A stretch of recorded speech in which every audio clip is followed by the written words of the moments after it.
लक्ष्मीच्या पावलांनीच्या आजच्या एपिसोडमध्ये मीडिया येऊन गेल्यानंतर आपण पाहत आहोत की अद्वैत आणि कला डिस्कस करतात आणि हे राहुल बोलणं ऐकतो आणि त्यानंतर तो डिसाईड करतो की तो नैनाला यामध्ये फसवणार।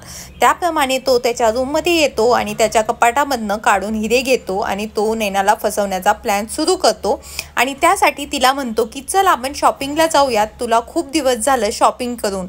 आणि यावरती ती खूप आनंदी होते आणि इकडे अनामिका त्याच्या मित्राला फोन करून म्हणते की आपण जर प्लॅन केलं होतं तसं सोहम दारू प्यायला तयार झाला होता पण तो पिला नाही, पण तू माझ्यावरती विश्वास ठेव, मी हे सगळं पूर्ण करेन। इकडे राहुल नैनाला प्रॉपरली तयार करत आहे तिला फसवण्यासाठी आणि म्हणतो की चल तू शॉपिंगला जाऊयात, कारण तुझे प्रोडक्ट सगळे जुने झालेले आहेत आणि तुला सध्या नवीन प्रोडक्टची गरज आहे। यावरती नैना त्याला म्हणते की तू कसं काय मला एवढा सपोर्ट करत आहे जेव्हा घरातले सगळे रागावलेले आहेत। त्यावरती तो तिला म्हणतो की तू थोडी ना घरच्यांच्या विरोधात जाण्यासाठी केलं होतं, तू तर इंडिपेंडंट आहेस आणि तुला फक्त काम आलं होतं म्हणून तू ते काम केलं होतंस। आणि तिला रेडी व्हायला सांगून तिच्या पर्समध्ये हिरे लपवून ठेवतो आणि नंतर तिला घेऊन खाली जातो आणि सगळ्यांसमोर असंच दाखवतो की सध्या खूप स्ट्रेस चालू आहे तर मी नैनाला शॉपिंगला घेऊन जात आहे। यावरती रोहिणीला धक्का बसतो की नेमकं काय चालू आहे, परंतु त्याला ते जे डायमंड्स आहेत ते सगळ्यांसमोर डिस्प्ले करायचे असतात। आबांनी जेव्हा चहा प्यायला सांगितलं तेव्हा तो थांबतो आणि चहा प्यायला लागतो आणि त्याच संधीचा फायदा घेऊन तो नैनाला फसवणार असतो।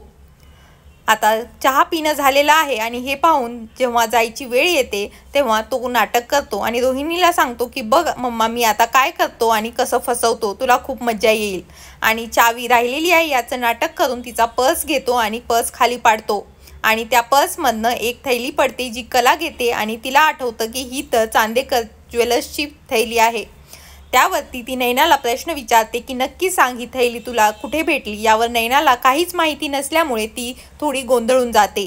त्यानंतर कला ती थैली काढून बघते तर त्याच्यामध्ये सगळे डायमंड्स सापडतात जे की नवीन ऑर्डरसाठी मागवलेले असतात आणि सापडत नसतात। हे सगळे डायमंड्स पाहून नैनालाही धक्का बसतो की तिच्या पर्समध्ये हे सगळे कसे आले। यावरती पूर्ण घर थक्क होतं आणि सगळे एकत्र जमतात आणि नैनाला प्रश्न विचारायला लागतात। यावरती कला तिला म्हणते की हे तुझ्याकडे कसे आले याची तुला उत्तरं द्यावीच लागतील। सरोज ही म्हणते की तुला याची उत्तरं दे, नाही तर मी फोन पोलिसांना करते आणि तुला घेऊन जायला सांगते। अद्वैतलाही ते डायमंड्स बघून समजून जातं की हे तर चांदेकरचेच डायमंड्स आहेत जे नवीन ऑर्डरसाठी मागवलेले असतात। यावरती नैनाला खूप जास्त धक्का बसतो की हे सगळं काय चालू आहे आणि ती सगळं एक्सप्लेन करायचा प्रयत्न करते की हे माझ्याकडे नाही आहेत, मी चोरी केलेली नाही आणि माझ्याकडे कसे आले माहिती नाही।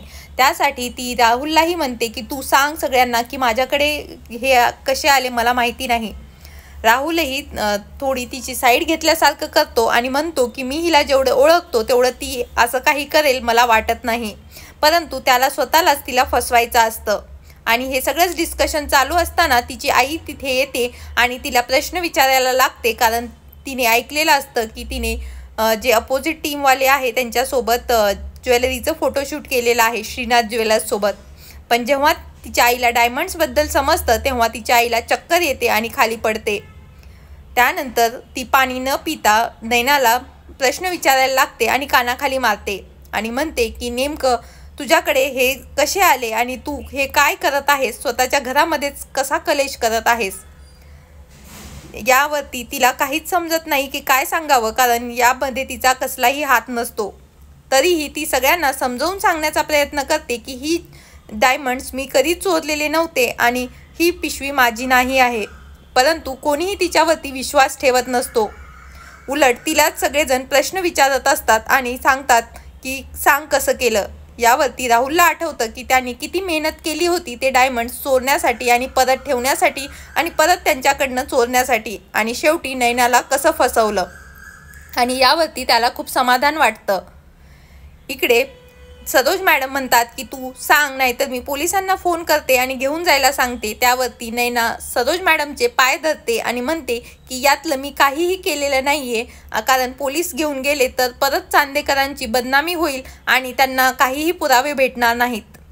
हिला असं हतबल झालेलं बघून कलाला समजत नाही की नेमकं काय आहे, कारण नैना असं रडेल असं कधीच वाटलेलं नसतं।